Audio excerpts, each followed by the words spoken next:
Olá, boa tarde, muito bem-vindo, seja muito bem-vindo ao segundo dia do FutureCon Digital Summit.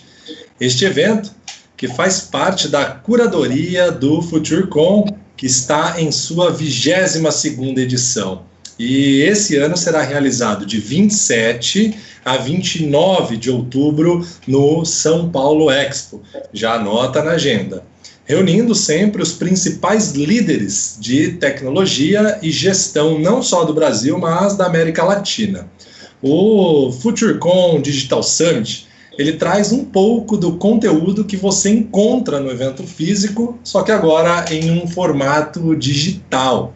São 7 trilhas de conhecimento reunidas em 8 dias, com 2 sessões diárias. A primeira aqui às 14 e depois às 18 no início da noite. Hoje nós traremos a trilha de conhecimento Future Congress, tradicional do Congresso do FutureCon, focada em tecnologia e gestão. Você que está aí nos assistindo, já está online do outro lado, compartilhe a sua participação nas redes sociais e marque o evento usando a nossa hashtag FutureCon Digital Summit. Tudo junto. Hashtag FutureCon Digital Summit. Também você pode fazer as suas perguntas através do nosso chat. Nossos convidados eles tentarão responder todas, mas se não for possível, a gente vai responder posteriormente pelo e-mail.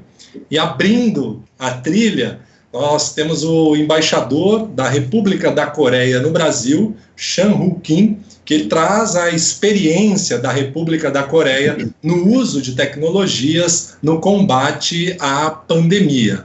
Essa apresentação ela será em inglês. Seja muito bem-vindo, embaixador. Welcome, ambassador. Boa tarde a todos.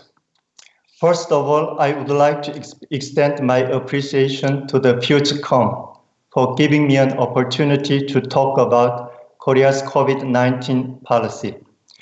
It is very much important to understand that there is not a one-size-fits-all solution or magic bullet to combat coronavirus. Each country should devise the most effective strategy to combat coronavirus, taking into consideration its own specific circumstances.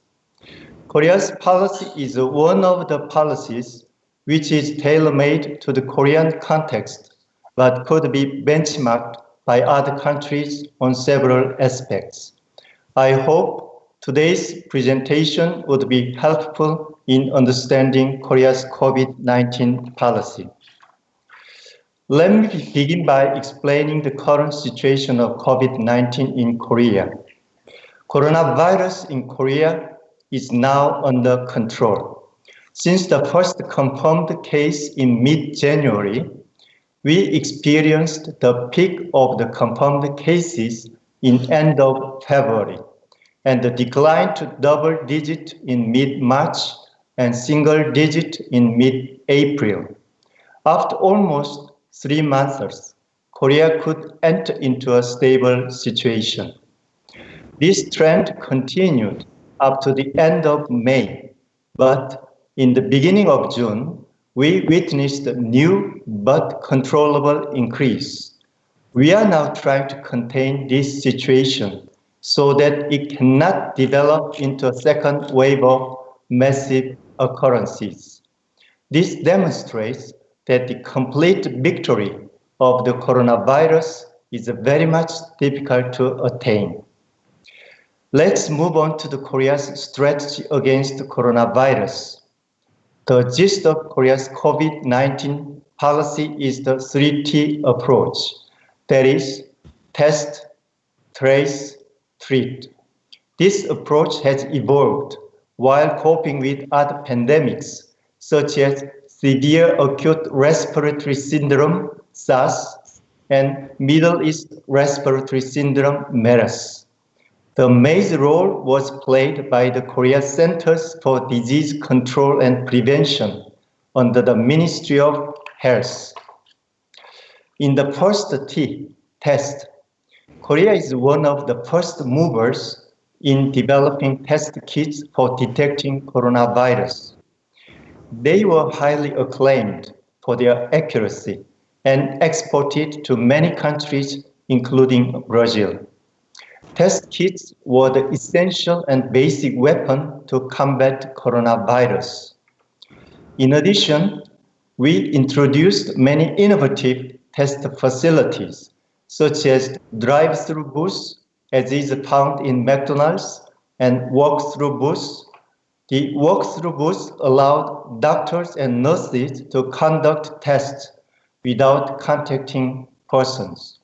At present, these facilities do not seem to be innovative because many countries have introduced them, but in the beginning, they were eye-opening facilities. We tried to maximize the utilization of smartphones to check health conditions of the persons in the 14-day quarantine. These persons had to report their conditions every day while they were in quarantine. The international travelers into Korea were also required to download applications at the airport or before they get on board and report their conditions in the quarantine period. In the second T, tracing, when a confirmed case occurred, we made our utmost efforts to identify the places of visit by the confirmed person and his or her close contacts as much as possible, so that identified contacts could be tested and the unidentified ones were given information on the confirmed case. This process is very much important to identify and isolate the potential patients. The well-connected network in health, telecom, transport, and banking in Korea has served that purpose.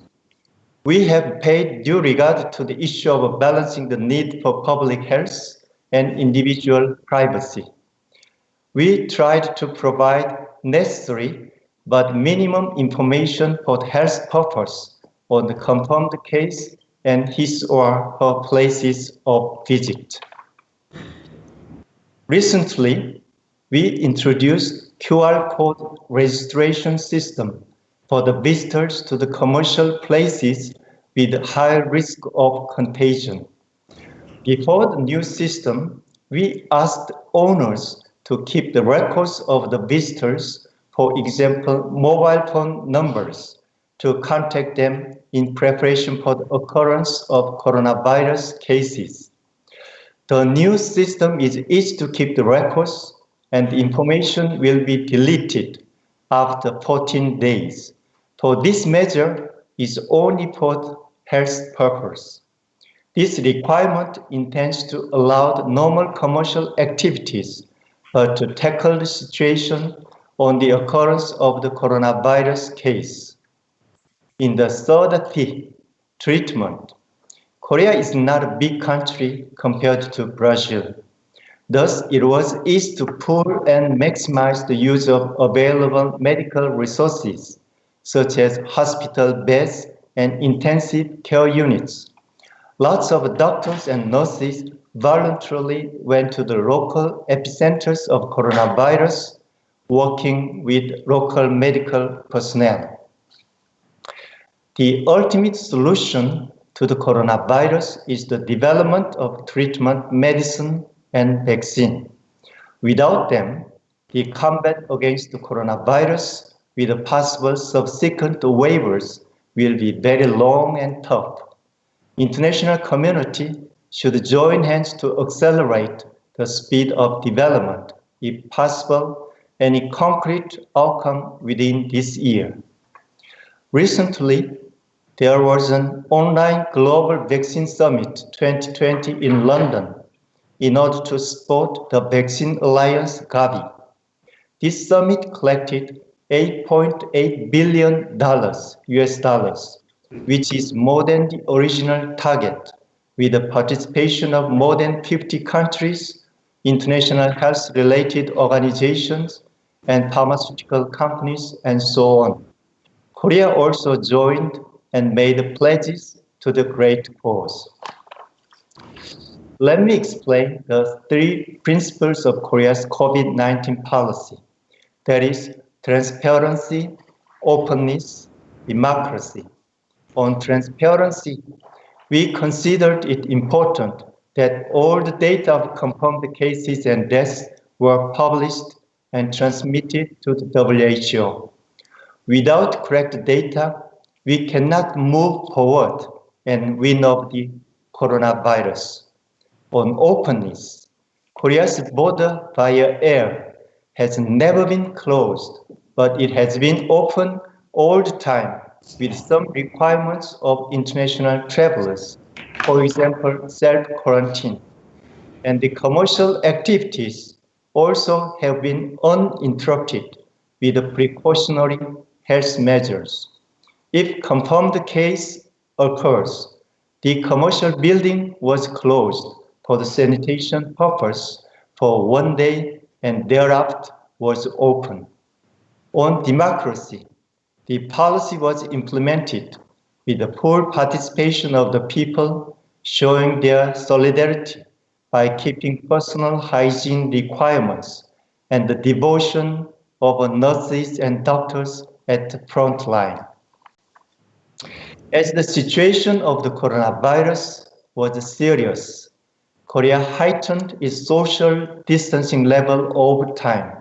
But since May 6, we have been maintaining the lowest level, that is, distancing in everyday life.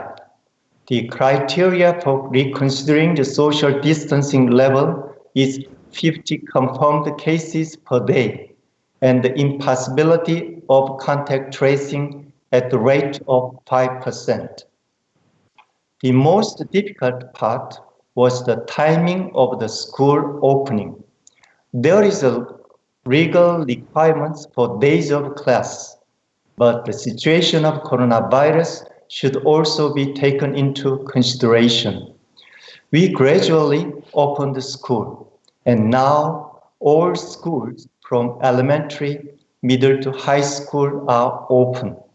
Now we are carefully monitoring the situation. One thing I wish to share with you is that Korea conducted general election for the parliamentarians on April 15, with the participation of around 29 million voters, more than 66% of registered voters. There was no report of voting related to coronavirus cases.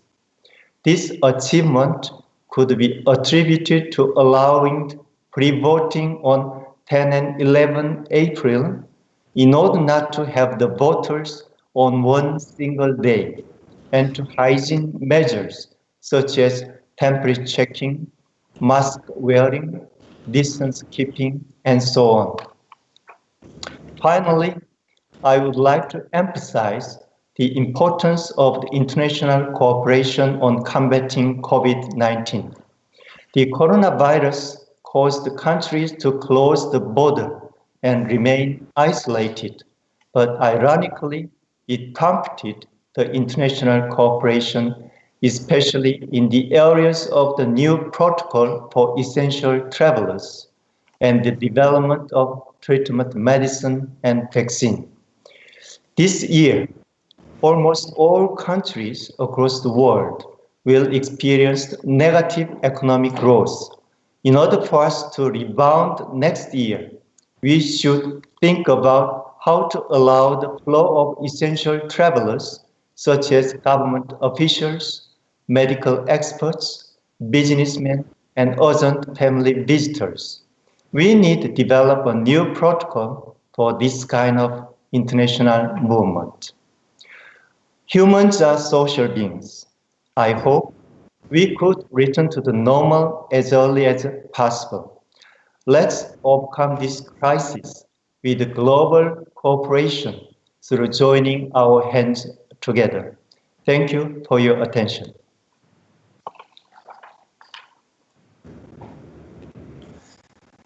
Nós que agradecemos, embaixador, pela sua apresentação.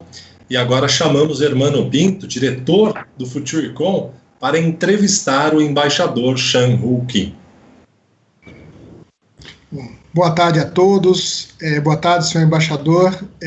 Kim, é um grande prazer tê-lo aqui conosco, neste evento que marca efetivamente o encontro da tecnologia com as aplicações, e a República da Coreia é um grande exemplo para nós. Eu tenho uma pequena história, que eu trabalhei durante muitos anos numa grande empresa alemã, a Siemens, e quando nós trouxemos o nosso primeiro fax para ser produzido no Brasil, nós trouxemos de uma empresa chamada Lucky Gold Star, que é hoje conhecida como LG. Né? E nós fizemos a transferência de tecnologia com a Lucky Gold Star para nossa fábrica em Curitiba, e os primeiros fax produzidos pela Siemens, apesar da patente do fax ser do senhor Hell Fax, que era um funcionário alemão, um funcionário da Siemens alemã, foi um produto da LG que nós trouxemos para o Brasil. Então, a minha relação com a Coreia é uma relação longa, antiga, e eu gostaria, primeiramente, além de agradecer por sua presença e saudar a toda a nossa audiência, gostaria de fazer uma pergunta referente à sua apresentação, né?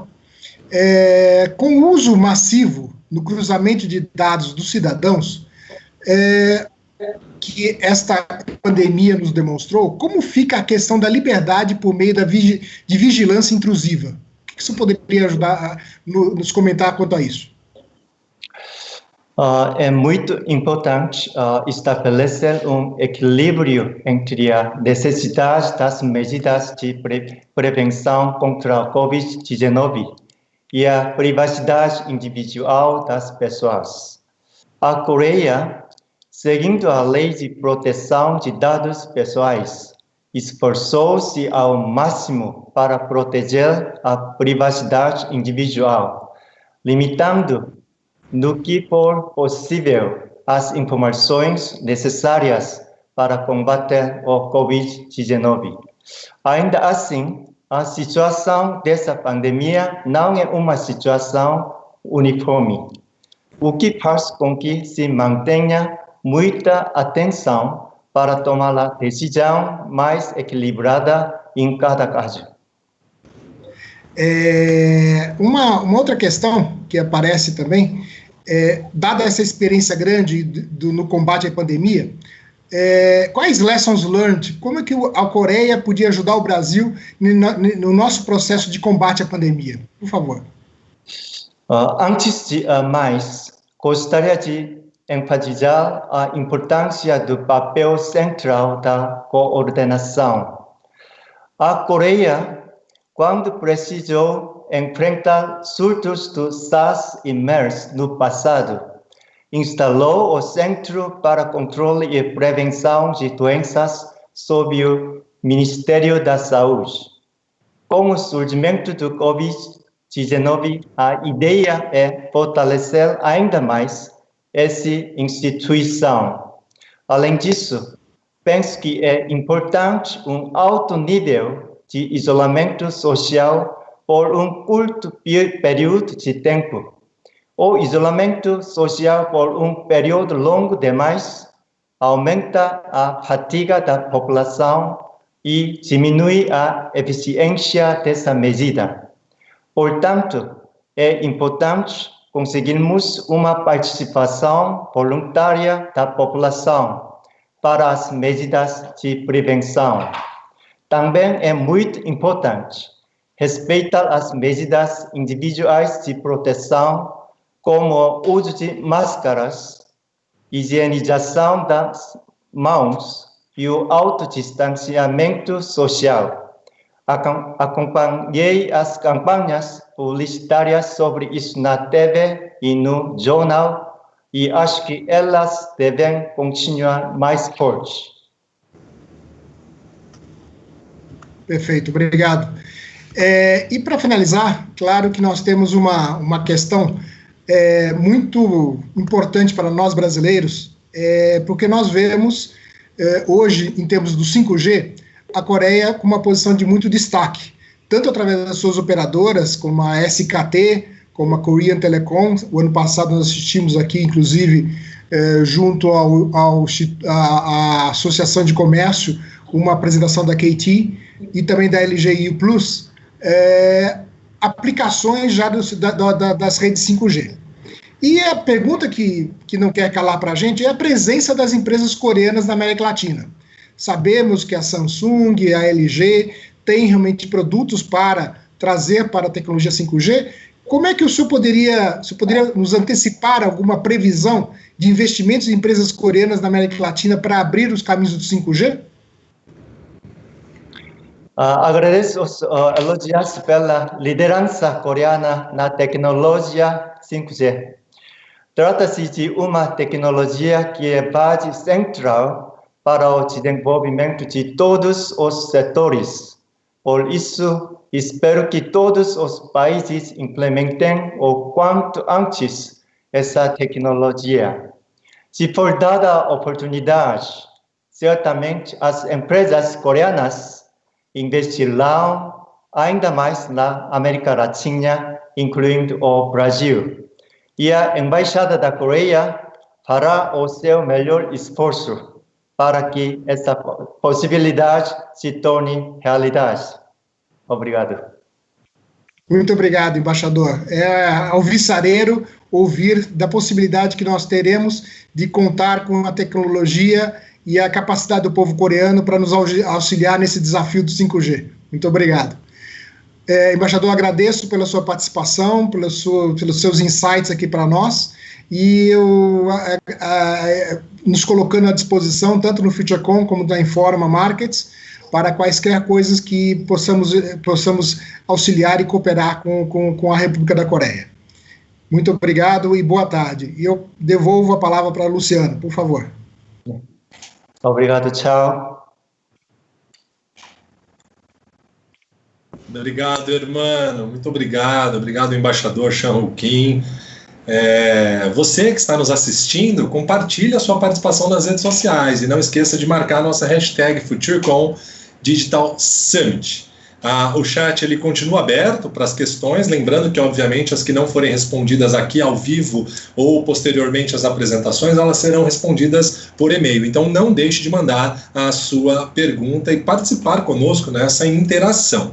Dando continuidade ao FutureCom Congress, eu lhes apresento os executivos que fazem parte do painel de debates. Esse painel traz como tema convergência IoT, Big Data, inteligência artificial, blockchain, definindo o futuro dos negócios. E são eles: André Costa, CIO do Grupo CCR, Antônio Carlos Neves, CIO do Grupo PSA, Carlos Grillo, CDO da VEG, Paulo Alvarenga, CEO South America da ThyssenKrupp, Wilson Leal, diretor de tecnologia da Tokyo Marine. Este painel acontece sob a moderação de Jefferson Dente, partner da Deloitte. Então, sejam todos muito bem-vindos, painelistas, moderador, Jefferson, é contigo.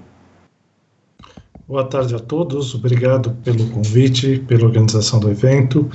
Talvez esse ano num formato diferente, não nem pior nem melhor, mas diferente. Eu acho que aqui é um grande treino, a gente tem tido aí nos últimos meses. Hoje nós vamos conversar um pouco sobre a transformação digital e a convergência de algumas tecnologias. Então, o Luciano apresentou aí alguns dos convidados que temos hoje para esse painel. Tenho certeza que o trabalho que tem sido feito em tecnologia por essas empresas profissionais tem sido excepcional. E a ideia de hoje é um bate-papo aberto, um bate-papo onde a gente vai trocar experiências. Com base nisso, eu acho que a gente tem vivenciado muito nos últimos tempos, né, o que a gente chama de jornada digital. Acho que todas as empresas, de uma certa forma, vêm passando por esse processo, né, de explorar as tecnologias digitais, de fazer algumas do uso dessas tecnologias, se tornando e sendo digital, né? Talvez nos últimos tempos a gente tenha ficado mais nos quadrantes iniciais, tentando entender um pouco o que estava acontecendo, como o mercado ia reagir. nesses últimos 3 meses, acho que a experiência foi muito de olhar para consumidores num formato diferente, ou buscando uma forma diferente de interagir com as empresas, de olhar operações e ecossistemas também repensados, assim como olhar para o core business de uma forma diferente. Então, de uma certa forma, todo mundo está passando por essa jornada e vem trabalhando com isso. Talvez a gente tenha tido um pouco mais de aceleração nesses últimos tempos. Isso passa por uma discussão de várias tecnologias que a gente vai discutir aqui hoje. IoT, blockchain, inteligência artificial, big data, né? E também por vieses ou olhares do mundo físico e do mundo digital interagindo. Então, aqui algumas das tecnologias, eu acho que a beleza da convergência é que tudo isso acontece ao mesmo tempo e a gente precisa aplicar ao mesmo tempo essas tecnologias. Sem sombra de dúvidas, quando a gente fala de manufatura 4.0 ou da digitalização das empresas, a IoT é uma dessas tecnologias, seja do lado do consumidor, né, de um simples wearable ou de um telefone, ou de qualquer aplicação mais específica, ou caso de uso mais específico para o consumidor, aquela parte mais comercial, acredito que o embaixador tocou um pouco disso, né, e chegando na fábrica mesmo, chegando na questão da parte mais industrial do IoT. E aqui eu já gostaria de colocar a minha primeira provocação em relação ao tema, né? Dado todo esse contexto que nós estamos vivendo, né, será que nós vivemos nos últimos 3 meses uma evolução de 3 anos? Será que o impacto dessa transformação realmente nos pegou e nos vai pegar? O quanto que a gente precisa acelerar nesse processo? Então, fica um pouco da provocação, até no sentido de reabertura de um mercado, que talvez seja muito menos a reabertura de portas e muito mais um repensar da minha estrutura e do meu negócio.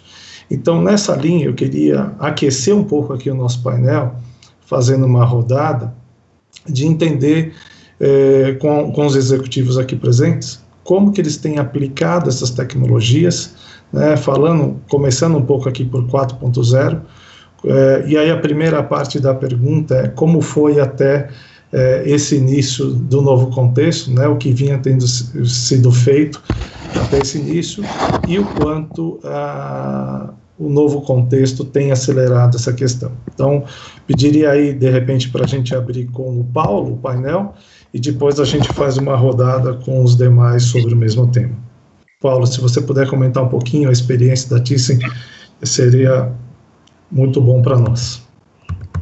Obrigado, primeiramente, uma boa tarde. Jefferson, obrigado aos colegas, ao André, ao Carlos, Antônio Carlos e o Wilson, pela participação hoje junto comigo no painel. E eu queria começar respondendo para você que eu concordo muito com o modo como você mostrou agora. Eu acho que a gente fala muito da indústria 4.0 ou da quarta onda, e a gente eu também vejo isso como um processo. Eu acho que a nossa empresa, por exemplo, tem mais de 200 anos. Nós nascemos na primeira onda, na primeira revolução, e nós estamos hoje na quarta. E eu acho que isso mostra para a gente o seguinte: cada vez que a gente atravessa um momento desse, você é obrigado a se transformar, né? Então, esse período de transformação, ele é decisivo para você dar longevidade para a empresa, e o que nós estamos vivendo hoje, eu acho que sim, que é um momento que contribui para a aceleração. Eu não acho que ele transforma por si só o momento que a gente está vivendo, mas ele acelera, né? E eu vejo que ele acelera porque ele pode, acho que o que nós estamos vivendo hoje, ele pode impactar de diferentes maneiras nos negócios, né? Eu acho que a transformação digital, ela pode se dar, seja pela adoção de modelos de negócio digitais, né, como nós vimos aí aparecer diversas empresas que deixaram de operar no ambiente físico para operar no ambiente virtual. Ela pode se dar através de novas soluções digitais, que eu acho que é uma coisa que está sendo muito influenciada por esse momento que a gente está vivendo, ou pela digitalização da nossa cadeia de valor, né, onde você foca mais do ponto de vista interno da empresa, voltado mais à flexibilidade operacional, competitividade, Então, eu acho que o que nós estamos vendo hoje está influenciando muito a questão da digitalização das cadeias de valor, mas também acelerando a geração de novos produtos e novas soluções digitais. No caso da nossa empresa, a gente também estrutura, vamos dizer um pouco assim, o nosso desenvolvimento, nossa jornada nessas 3 vertentes, e temos trazido aqui também para o Brasil, temos vivido aqui, vamos dizer, a construção de uma nova imagem, um novo cenário, né? Eu costumo falar que a indústria 4.0, ela é como se fosse um mosaico, né? A gente vai juntando várias peças, a gente está desenhando, e o desenho final é difícil da gente ver enquanto a gente está construindo, mas à medida que você vai colocando mais pecinhas, o mosaico vai ficando um pouco mais claro, né? E depois, se você quiser, eu tenho algumas pecinhas desse mosaico que eu posso comentar com você a respeito da nossa transformação. Com certeza, acho que todos queremos ouvir aí essas pecinhas. Antônio Carlos, quer comentar um pouquinho sobre esse tema também? Não, comento sim, obrigado pela pergunta. Gostaria igualmente de agradecer aos colegas que estão participando desse canal. Bom, primeiramente, a gente começou uma transformação digital muito antes, e isso nos permitiu que quando surgiu o problema do coronavírus, a gente colocasse toda a equipe administrativa em home office. Isso a gente conseguiu fazer imediato. Então, acho que isso mostra que estávamos preparados para ser digitais. Além disso, com a adoção de ferramentas de colaboração, como o mais simples, o Office 365, permitiu também que as pessoas trabalhassem em colaboração, ou seja, não tivemos perda nenhuma. Agora, falando sobre a indústria 4.0, mais que nunca, hoje a gente tem que voltamos a produzir, e a gente está voltando a produzir assegurando que os colaboradores tenham um distanciamento social. E tudo que a gente faz hoje na linha de produção, a gente consegue fazer análise. Isso é válido para toda a indústria automobilística, então eu falo por todas as indústrias automobilísticas aqui, porque é uma realidade. Hoje a gente consegue fazer simulação com a indústria 4.0, justamente simular a entrada de um novo produto na linha de produção e modificações na linha de produção para otimizar e para melhorar o espaço de trabalho desses colaboradores. Isso é possível porque a gente tem alguns conceitos de indústria 4.0. É verdade, eu comentei num outro painel que a vantagem da indústria automobilística é que ela se antecipa muito às demais indústrias por necessidade. Então, nós automatizamos muito processos no início porque a gente tinha que assegurar uma qualidade estrutural do veículo. Então, isso se fazia com automação. Então, é isso. A gente tem vários histórias, vários exemplos. Eu tenho contribuído com vários colegas e vários colegas contribuídos. Então a gente tem bastante história para contar, ok? Muito bom, obrigado, Antônio Carlos. Carlos Grillo, você quer comentar um pouquinho no caso da WEG? Sim. Bom, primeiro, obrigado aí pela oportunidade, aí, você, Jefferson, que está puxando os colegas aí. Bom, eu diria o seguinte, o corona pegou em cheio a WEG, né? E a nossa sorte, não sei se dá para dizer que é sorte, né, que a gente tem uma operação muito forte na China, né, a gente tem 4 fábricas lá, tem 2.500 funcionários na China, e o nosso pessoal lá começou a sentir o corona, lógico, né, ali em janeiro, né, e a China fez um trabalho bem organizado em relação a isso, né, e nós aprendemos muito lá com as fábricas lá, né, mesmo em fevereiro, nós já estávamos com uma quantidade de informação muito boa, né. E aí, quando a coisa começou a ficar um pouco mais complicada aqui no Brasil e mesmo em outras fábricas nossas, né, como na Europa, né, e depois, por fim, nos Estados Unidos, a gente já tinha um aprendizado bom, né. Então, aqui na fábrica, no Brasil, nas operações do Brasil, a gente adotou uma série de medidas que na China foram, eu acho, vitais, né, para conter, né. E a gente está tendo bastante êxito nesse aspecto, né, do controle do ambiente de fábrica, né, isso foi bastante importante. Dentro dos escritórios, né, dentro das operações, claro que o fato da gente já vir investindo bastante, né, na digitalização dos processos facilitou facilitou muito botar o pessoal a trabalhar em casa, enfim, a VEG, como tem operação no mundo todo, a gente já está meio estruturado para essa atividade, né, toda a parte de comunicação, de uma forma mais fácil. Mas no dia a dia, pegar as pessoas que estavam acostumadas a trabalhar uma ao lado das outras, né, precisou a gente também se adaptar, mas foi relativamente fácil, né? Claro, a gente sempre perde alguma coisa, mas foi relativamente fácil. Mas, por outro lado, né, claro, diminuiu um pouco também a atividade como um todo, a empresa se reorganizou, né? Mas, por outro lado, a gente recebeu um grande desafio do governo federal, né, para desenvolver um respirador mecânico, né? E aí realmente foi um grande desafio, e hoje a gente tem equipes trabalhando 24/7 na fabricação do respirador, e eu digo para vocês, é um dos produtos mais complexos que a gente já fabricou aqui na VEG. A gente tem 1 milhão de itens, tá?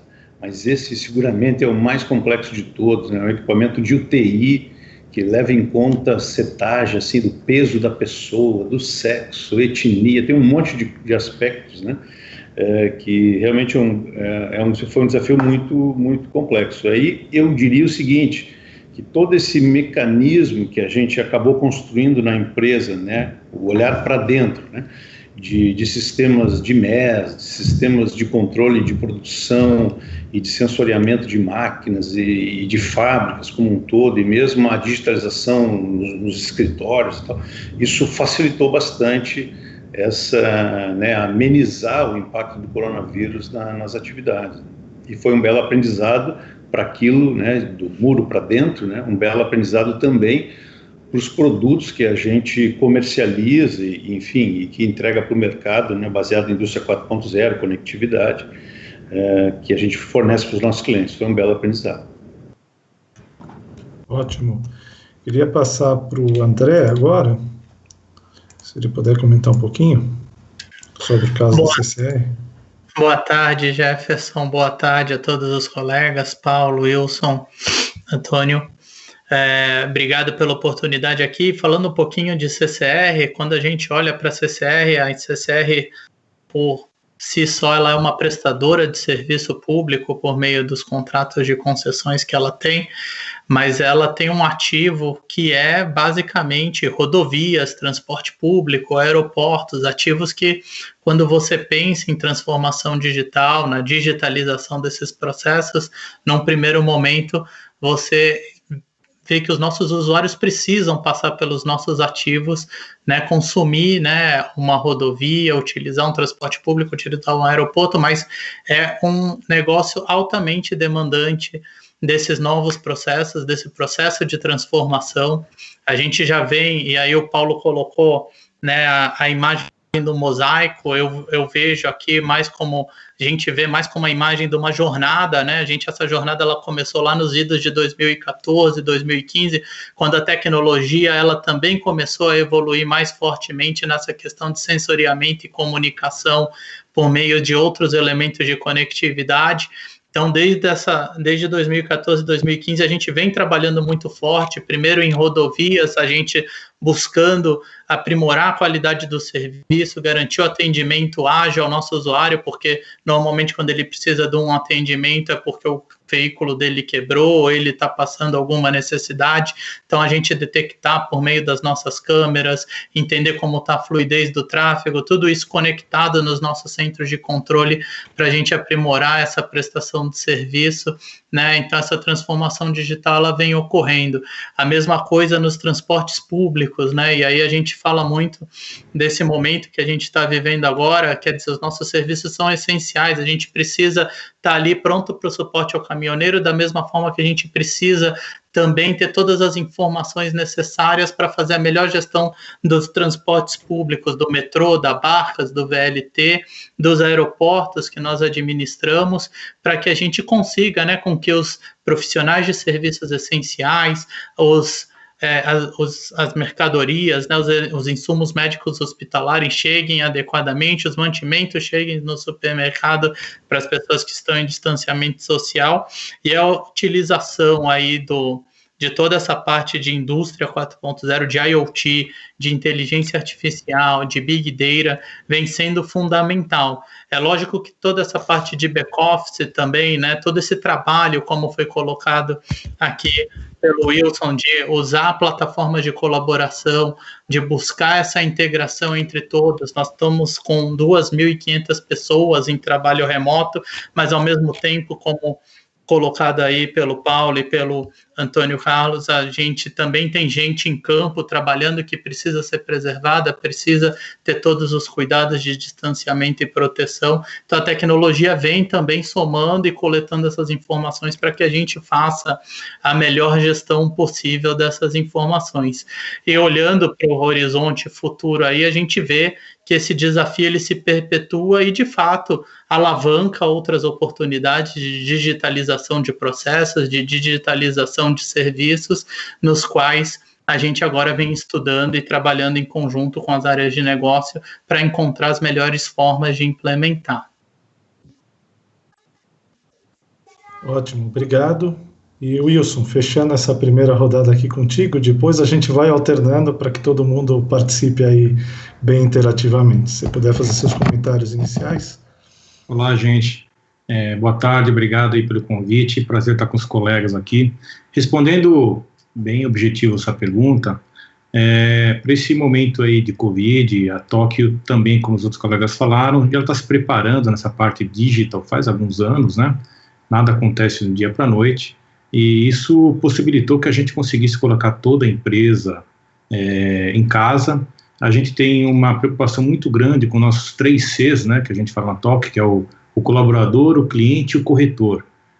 Para quem não sabe, a indústria de seguro, corretor é peça fundamental, é obrigado a ter um corretor em toda a venda de seguro. Então, ele é uma parte integrante, a gente apoia, auxilia, dá muito valor aos corretores de seguro, que 100% da nossa venda é para o corretor. Então, a gente conseguiu colocar aí 2.300 pessoas em casa, os colaboradores, rapidamente, naquela semana do dia 20, né?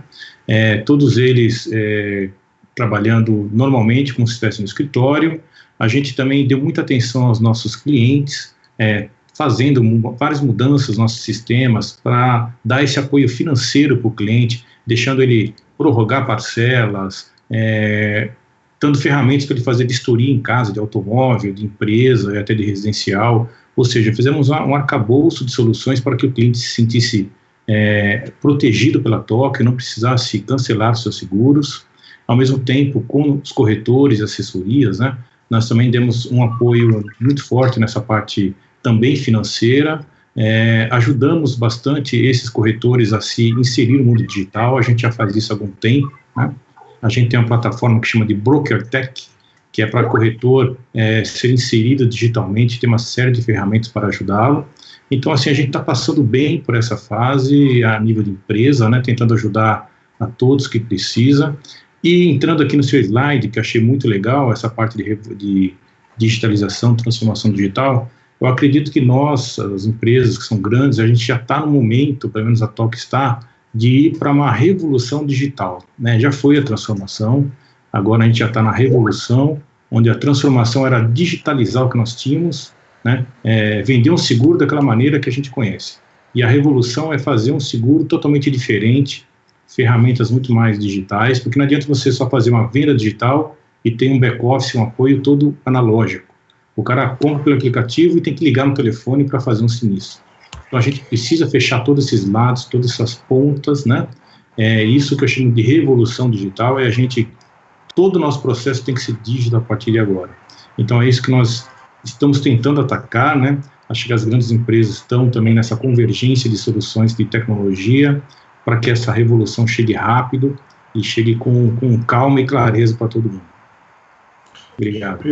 Wilson, obrigado. Acho que você tocou num ponto bastante importante que conecta com o meu segundo tópico aqui, né? Eu tenho conversado com vários setores, vários executivos de vários setores, e sempre quando a gente pensa em digitalização, ou até mais especificamente a IoT, né, é sempre no sentido de empurrar um pouco, né, ou puxar a cadeia em relação ao consumidor, mas como eu comentei lá no começo, não é só o consumidor, né, é o negócio em si, é a operação em si, Então, eu queria fazer uma reflexão aqui junto com vocês, no sentido do olhar da cadeia, né? Então, será que esse momento de digitalização, da revolução, como você citou, a gente não deveria ter um olhar da cadeia um pouco diferente, né?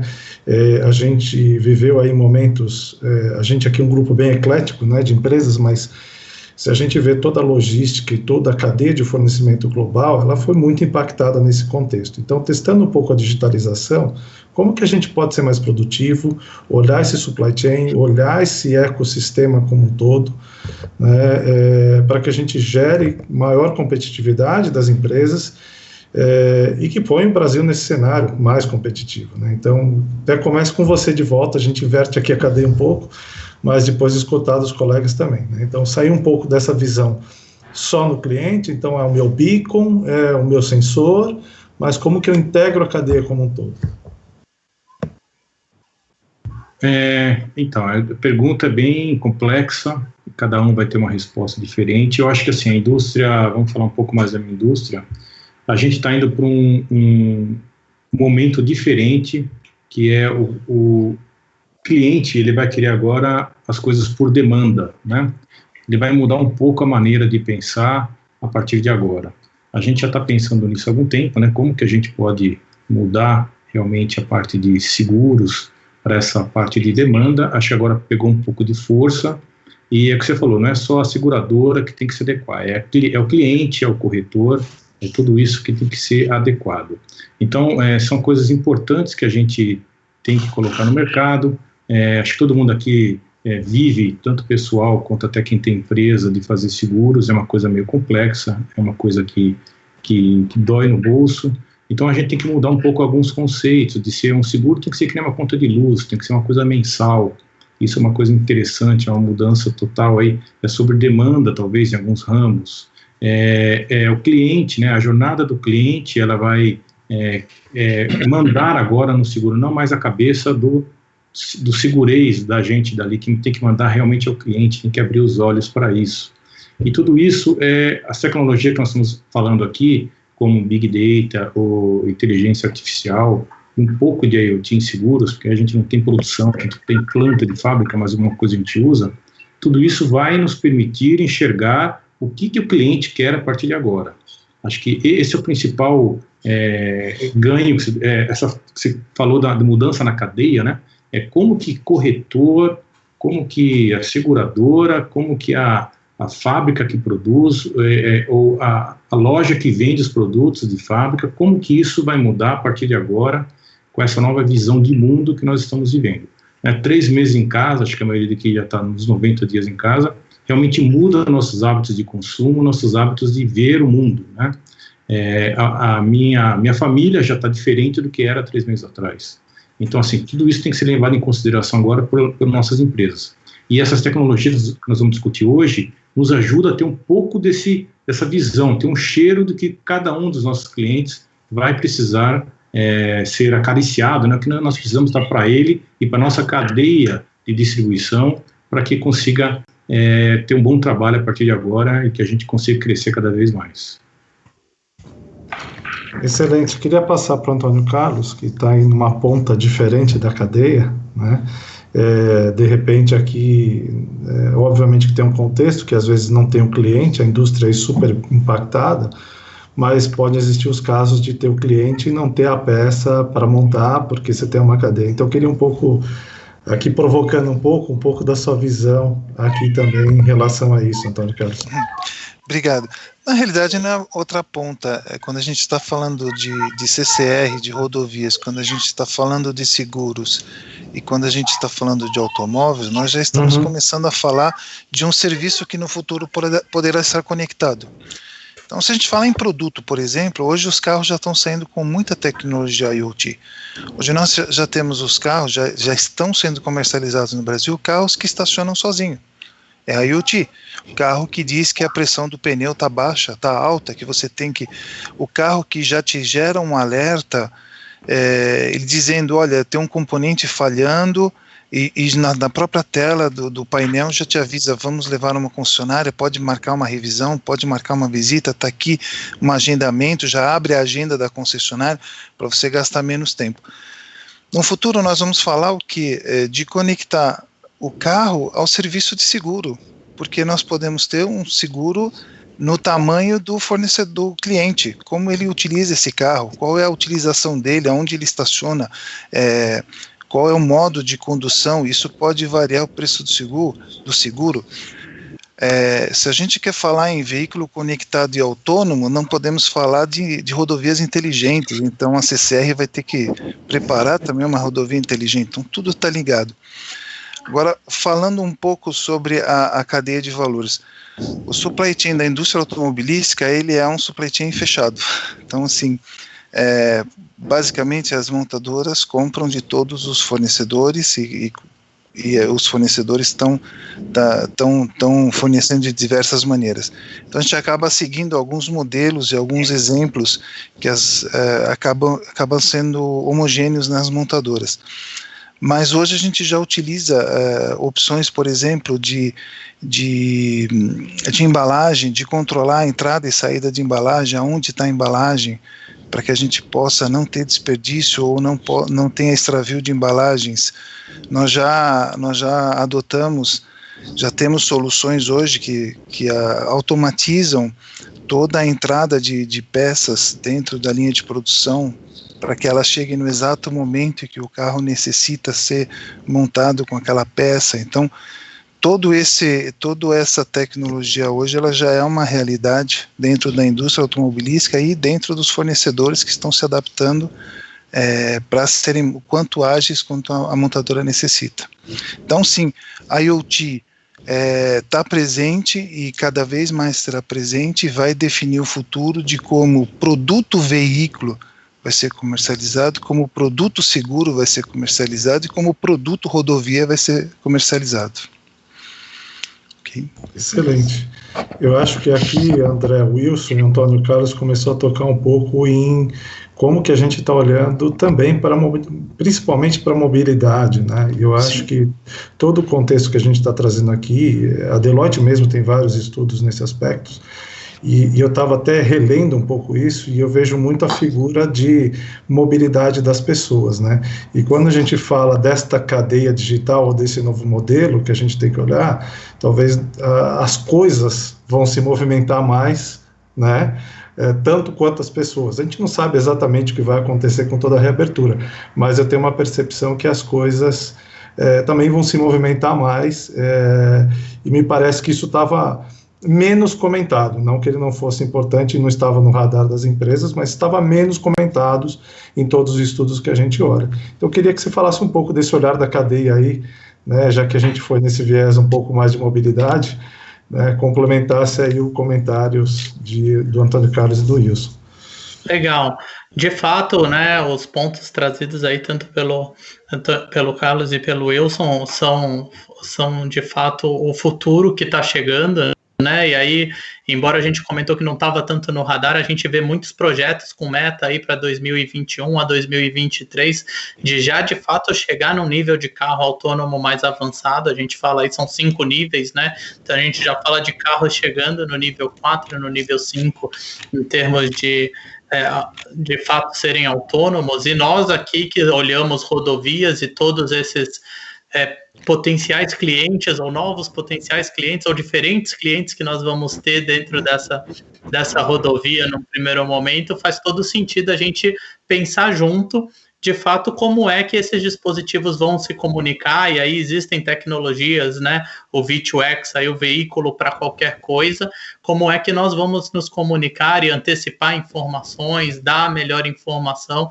para que esses deslocamentos ocorram de uma maneira que a gente ainda não sabe direito como vai ser, mas que a gente sabe que vai buscar otimizar a cadeia de valor, vai buscar trazer mais valor na experiência do passageiro, na experiência do transportador de carga. Então, de fato, toda essa conexão aí da cadeia por meio do IoT, por meio do uso de inteligência artificial, vão ser fundamentais. Quando a gente fala em mobilidade urbana, por exemplo, né, e aí você começa a olhar mobilidade como serviço e olhar a viagem do passageiro da hora que ele sai de casa até o ponto de destino ou vice-versa, você já vê uma integração multimodal. como é que essa integração multimodal vai se dar, né? Como é que você digitaliza ou traz a transformação digital também para essa questão do transporte urbano, que a gente sabe aí em São Paulo, por exemplo, que é extremamente crítico, né? Então, nós mesmos já criamos uma startup, a Quico, com esse viés de olhar a mobilidade urbana e fazer essa integração multimodal, interagindo aí com players de mercado e com parceiros, justamente para a gente construir essa nova experiência do cliente, né? Então, como foi dito, né, a gente não sabe aí as coisas vão se movimentar mais, é o que a gente está falando, e as pessoas ou as cargas ou os produtos que precisam ser transportados aí por esses meios, vão precisar dessa plataforma tecnológica para interagir e garantir eficiência e uma boa experiência. A gente acredita muito nisso, está olhando para isso, e é um trabalho a várias mãos, como foi dito. A indústria, a cadeia toda, precisa estar se conversando e trabalhando para que isso, de fato, se torne realidade aí nos próximos anos.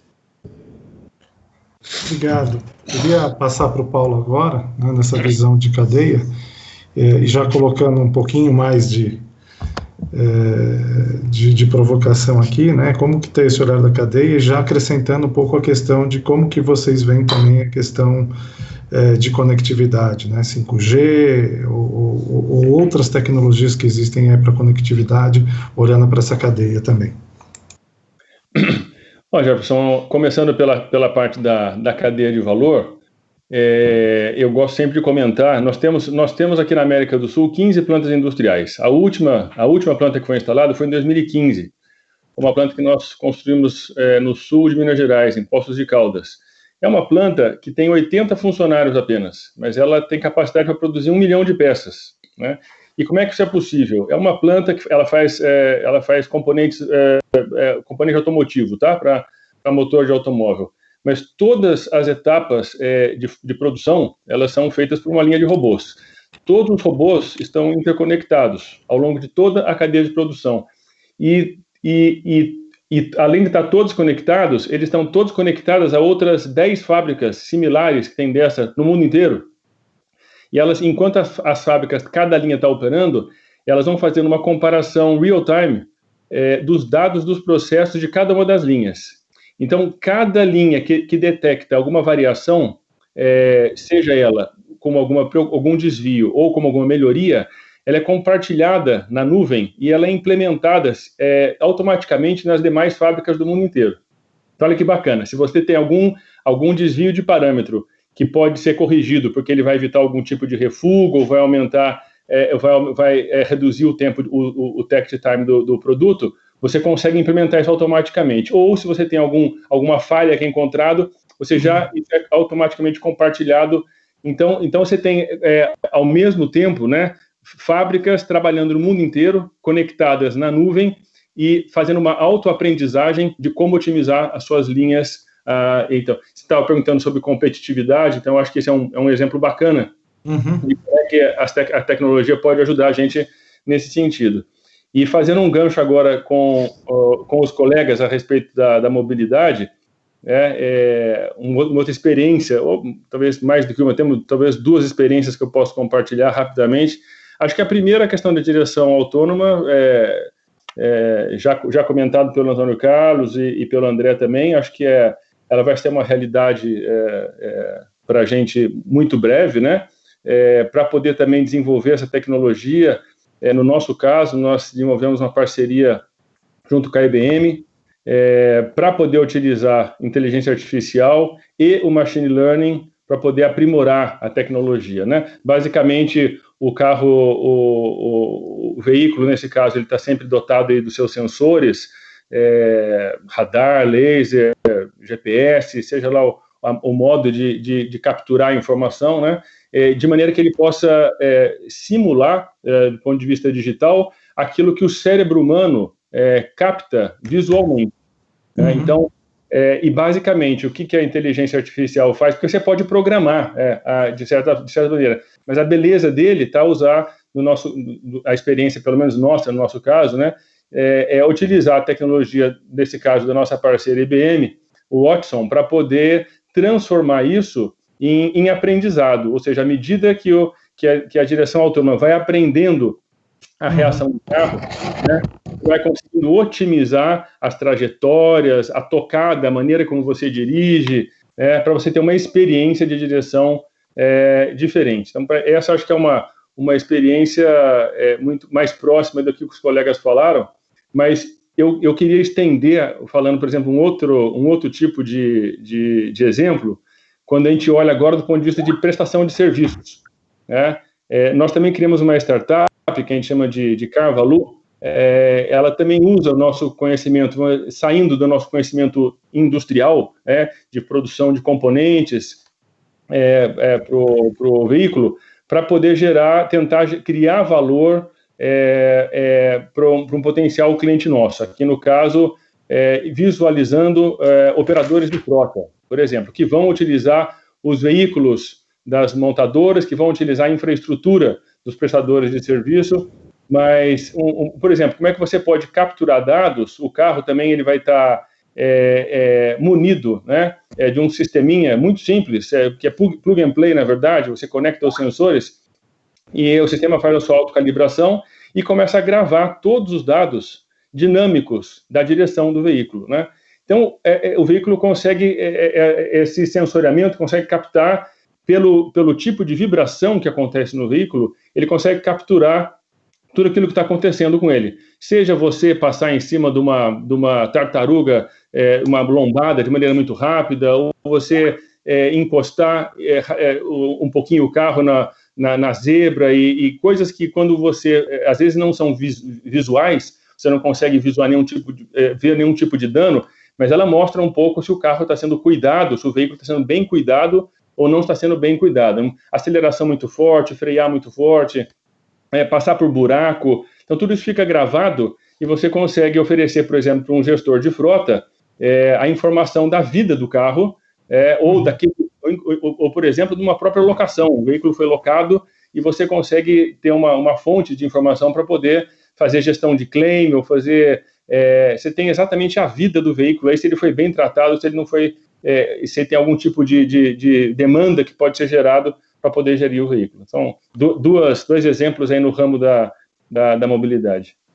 Precificar melhor seguro, eventualmente replanejar aí sistemas do carro, né, para ter mais durabilidade, enfim, aí são dados. Mas acho que muito interessante o que você falou, Paulo, porque nos dois cases, né, porque a gente vê justamente o Information Value Loop, né, do sensor a ação, a experiência, passando por dados, passando por uma série dessas tecnologias, né, machine learning, sensoramento, conectividade e assim por diante. Carlos, queria ouvir um pouco os seus comentários aí também. Eu estava ouvindo ali o Paulo Alvarenga, né, falando com orgulho da fábrica dele altamente produtiva, né, e integrada com outras plantas, né, e realmente esse é o futuro, né. Agora, o que a gente percebe, né, a visão da WEG, né, a gente tem se proposto a ser um fornecedor de soluções para a indústria 4.0, né, no Brasil e também fora do Brasil. E o que a gente percebe é que, infelizmente, as empresas não estão no nível de maturidade de investimento, né, como esse exemplo que foi colocado, né. E existem duas coisas que é importante, assim, que a gente percebe, né. Uma que a gente acredita e uma que a gente não acredita. A que a gente acredita é que a indústria 4.0 tem que ter um speech simples, ele precisa ser, porque senão ele dificulta a introdução, ou mesmo o interesse de algumas empresas pequenas e médias em dar esse passo. Então, isso é uma crença nossa, a gente acredita que a internet, que a indústria 4.0 tem que ser simples, né? E uma coisa que a gente não acredita é aquela velha frase em inglês, né, one size fits all, né, que uma solução serve para tudo. A gente não acredita nisso, a gente precisa experimentar, e em cima disso nós, a WEG Digital, né, que é a unidade de negócio que eu atuo, né, a gente tem construído camada a camada de solução, todas elas, né? Eu já fiquei me coçando ali para o André Costa da CCR, para nós vender para ele uma solução de inteligência artificial aplicada à imagem, porque a gente acabou de anunciar hoje uma aquisição de uma startup especializada em imagem, a MVisia, né? Então, a gente foi criando várias camadas. Por quê? Porque a gente entende os nossos clientes e eles estão em níveis de maturidade muito diferentes, né? Muito diferente. Quando se fala numa fábrica super produtiva, com poucas pessoas, totalmente robotizada, isso é uma elite. As empresas que estão nesse nível, né, seguramente a Thyssen é uma empresa de referência no mundo, mas são, infelizmente, poucas empresas que conseguem ter. Então, a nossa crença é que a indústria 4.0 tem que ser algo simples, né? E nessa direção, a gente criou um plano, né, que a gente acredita que foi de sucesso, né, e a pergunta era muito simples, né, como é que nós vamos levar a indústria 4.0 para todo lugar, para todas as empresas, para aquela empresa que tem um parque instalado, né? E é muito interessante, as empresas têm, no meio daquele parque instalado de injetoras, de forno, de máquinas diversas, qualquer ramo, ela sempre tem uma ilha de tecnologia, aquela área que chegou às máquinas novas, mas tem uma grande quantidade de máquinas antigas. Como que a gente pode fazer para que essas empresas tenham acesso, né, a tentar começar a gerar dados e, enfim, começar a ter insights, né? Então, a gente escolheu a coisa que a gente conhece, né, e que é o motor elétrico. Então, a WEG desenvolveu, há 2 anos atrás, um sistema, isso está na minha mão, Miguel. É o que a gente chama de Motor Scan. É um sensor que você anexa ao motor elétrico, parafusa nele, né, e ele consegue medir as características do motor, temperatura, vibração, fluxo magnético, infere qual é a potência, a rotação, enfim, todos os outros aspectos do motor, né, sem ser invasivo, né. E aí a questão é muito simples, né? Tem uma conta que diz que 70% da energia elétrica gasta nas indústrias é em motor elétrico. Isso dá mais ou menos 45% da energia elétrica mundial é gasto em motor elétrico. Quando entrar o carro elétrico, isso vai ser mais, tá? Tudo bem, mas vamos pensar no mundo de hoje, né? 70% da energia elétrica é gasta em motor elétrico. Se a gente monitorar o motor elétrico, a gente monitora a indústria. Então, com isso, com esse produto simples e super competitivo, né? Claro, ele é IoT puro, não precisa conectar a nada, né? Ele tem a sua própria fonte de energia, seu próprio protocolo de comunicação. É impressionante como você consegue rapidamente pegar uma indústria que está já instituída há algumas décadas, né, e começar a ter literalmente ela na palma da sua mão, né? Na palma da sua mão. Você começa a ter insights de produtividade, insights de manutenção, e isso com aquilo que a gente acredita que seja o primeiro passo. Em cima disso, claro que a coisa vai abrindo. A gente criou uma série de soluções de inteligência artificial, agora com essa aquisição que foi anunciada hoje, com a MVisia também, inteligência artificial aplicada a imagens, enfim, tem uma série de outras coisas, de data lake, que a gente poderia falar ao longo das perguntas aí também, que eu acho que vai tocar nesse tema, né? Mas essa é a nossa crença, a gente tem que passar essa imagem, esse incentivo para o empresário, né, para o empresário industrial, que dá para começa hoje, não tem uma indústria no Brasil que não tenha 10, 15, 20 motores elétricos. Bom, a gente fabrica 70 mil motores por dia, quer dizer, então aonde vai tanto motor? Tudo isso, 99% vai para a indústria. Então, se a gente monitorar esses ativos, a gente efetivamente monitora o movimento da indústria. Então, esse é um grande passo inicial, que é a nossa crença do IoT. Carlos, eu acho que aqui você começa a tocar num ponto interessante, que todo mundo falou um pouco, que é Big Data, né? Então, até um pouco da minha pergunta agora é, primeiro, como usar, né, os dados aí mais estruturados, que vem do motor e tudo mais, mas como usar isso na cadeia como um todo. Então, o seu motor vai para equipamentos, pode estar indo para carros, eu vou ter um monitoramento da estrada. Então, como que a gente pode usar esses dados e aqui até juntando um pouco com a pergunta da audiência, né, um pouco também do papel do governo nessas cadeias, né? Então, a gente estava falando de mobilidade, alguém perguntou como que fica essa conexão dos dados, por exemplo, com o Detrans, com as indústrias. Então, como que é a visão de vocês em relação a isso, se não da WEG, mas do setor como um todo, né? do Big Data aí na sua extensão, né? Não no Big Data, a gente olhando para dentro, coletando dados e usando ali para o nosso relatório, para a nossa planta, mas olhando ele mais sistemicamente. Qual a opinião de vocês em relação a isso?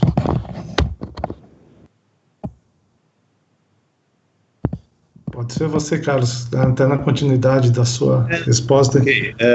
Bom, a tua pergunta é uma pergunta que transcende um pouco, né? Na realidade é uma pergunta da audiência, né, que está ali, né?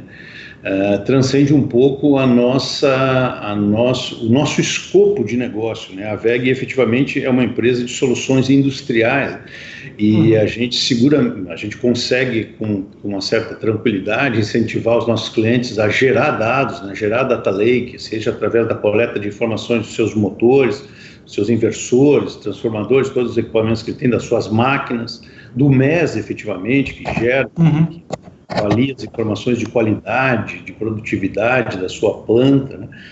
A gente tem essa missão, né, de levar isso para os nossos clientes. Mas quando se começa a falar de dados, né, que estão embarcados num automóvel, né, que pertence a uma pessoa, que ela vai para um lugar e vai para outro, esse é um tema ainda muito complexo, né, porque ele tangencia a privacidade das pessoas, né? Claro, dentro de uma indústria isso é muito fácil, né? Porque a indústria é dona daquele dado, ela compra, né? E a gente tem até o cuidado, né, dos produtos. Por exemplo, a gente tem um sistema de gestão de ativo, que é o Motor Fleet Management, que é uma plataforma que o cliente consegue gerenciar todos os motores de todas as plantas do mundo, né? E nós temos cases incríveis, né? E a gente, obviamente, nós, WEG, não temos acesso a esses dados que são do cliente, né? A gente obviamente não tem acesso por questões técnicas e criptografias, enfim, a gente já não tem. Isso que é do cliente, a gente vendeu, ajudou ele a implantar e tal, e temos contrato, a gente já não tem. Agora, imagina a situação de um carro, né, ou do celular, que hoje, pelo que se sabe, é possível saber onde cada um está com o seu celular. Então, a nossa visão da WEG, assim, a minha como pessoa, é que é um tema muito delicado, né? Eu percebo que alguns países estão mais avançados, isso até o nosso embaixador da Coreia, que participou antes, né, deu alguns insights em relação a isso, né? Mas é um tema complexo, eu não saberia para que caminho seguir, mas seguramente é importante a gente conseguir integrar todas essas cadeias. Acho que tem a ver até com o blockchain que nós vamos falar, né? Alguém mais queria comentar um pouco sobre o Big Data? Podemos passar para um próximo tema aqui? Eu posso fazer... Por favor. Por favor. Não, ia fazer um comentário rápido, né? Eu acho que esse tema da privacidade da Lei Geral de Proteção de Dados, ele é crucial para o tratamento de informações, mas tem uma série de outras informações que não são dados pessoais, não são identificáveis, né? Eu acho que no caso da CCR, por exemplo, a gente usa isso muito com foco na nossa prestação de serviço. Nós temos ao longo da rodovia sistemas analisadores de tráfego que permitem a gente identificar como são os fluxos nas horas pico, nas horas vales, qual é a melhor maneira da gente orientar o negócio para melhor prestação de serviço. E um exemplo muito interessante que a gente até, né, foi de fato aí disruptivo, foi que a gente detectou que os nossos vagões, né, a gente chama de carro dos trens do metrô, eles têm uma balança. E a gente começou a ver que se a gente aplicasse, desenvolvesse uma fórmula estatística e utilizasse todas essas informações, a gente conseguia transformar essas informações de balança do vagão em informações de ocupação de cada um dos carros. E aí, com isso, a gente conseguiu trazer nas nossas estações a informação do nível de ocupação de cada carro do trem para o nosso passageiro decidir se vai esperar o próximo trem, em que carro que ele vai entrar para fazer a viagem dele. Então, tem uma série de informações que você já pode transformar em benefício do seu cliente, do seu usuário. Agora tem outras informações, como muito bem colocadas, relacionadas a dados pessoais e dados sensíveis. Essa sim tem que ser tomado aí todo o rigor da nossa Lei Geral de Proteção de Dados, que ainda não entrou em vigor, mas que na Europa, como muito bem colocado, já é regulada muito fortemente, na Ásia também. Paulo, acho que ia comentar alguma coisa, né, Paulo? Eu ia comentar um pouco daquilo que o Carlos falou e também do André. Eu acho que dá para construir em cima disso. eu acho que assim, a ideia hoje nossa é desvincular em relação à questão da liberação de dados, porque os dados, como o Carlos colocou, os dados da indústria, ou não só da indústria, mesmo que a gente esteja falando do usuário final, mas eu vou dar uma outra aplicação que eu acho que pode ajudar a esclarecer aqui. Nós adotamos uma estratégia parecida nessa questão do sensoriamento e processamento de dados na nuvem com inteligência artificial para poder fazer o desenvolvimento da manutenção da nossa divisão de elevadores. Então, nós temos 125 mil elevadores conectados na nuvem através de uma solução que a gente chama Max, né, que ela usa uma plataforma da Microsoft Azure. Então, o que isso permite a gente? Apesar de ser um dado, vamos dizer assim, do nosso usuário, do condomínio, ou de uma estação de metrô que está utilizando, ou o usuário está utilizando aquele equipamento, mas o fato de você conseguir coletar dados, 125 mil equipamentos, e que, assim, para Big Data, não estamos falando aí de uma base muito... A gente acha que pode aumentar isso para muito, muito, muito mais do que isso. Mas a quantidade de dados que se gera, ela permite, através do Big Data, gerar inteligência que a gente não conseguiria fazendo o monitoramento, vamos dizer assim, puramente de sensores, do tipo, será que existe uma sobrecorrente ou existe um aquecimento do equipamento, que seria aquele tipo de manutenção mais intuitiva, onde a técnica nos ensina, né? Mas quando existe alinhamento de fatores que a gente não consegue, pelo nosso algoritmo natural, ou do nosso conhecimento, identificar, mas o Big Data consegue identificar e consegue permitir que o técnico ou que a instituição permita que um mês antes que exista uma falha, você consegue avisar o cliente que vai acontecer alguma coisa naquele equipamento e planejar uma manutenção específica para aquele ponto. Imagina um operador como a CCR, se ele tem alguma avaria num elevador ou numa escada rolante no horário de pico, né? Isso aí é um transtorno operacional.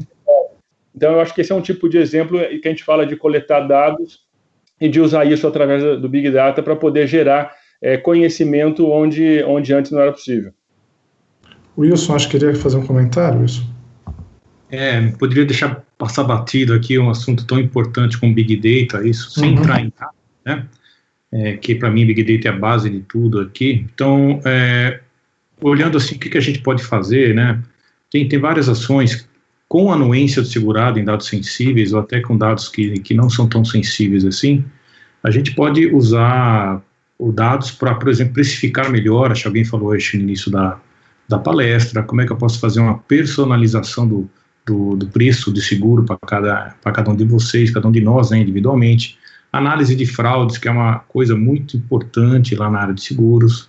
Automatização de sinistro, né? Então, também, se alguém comentou, com uma foto de uma batida de um carro, eu já consigo dar um orçamento, eu já consigo pagar automaticamente sem passar por ninguém na Tokyo Marine, dando ok em sistema, analisando fotos, ou seja, dados, o Big Data, a sua figura mostra bem, né? Tem dados que a gente vê e tem dados que a gente não enxerga, tá lá, mas a gente não sabe para que serve, e mais para frente a gente fala, e o uso de IA deixa esses dados no escuro aí aparecerem um pouco para a gente e dar insights para a empresa.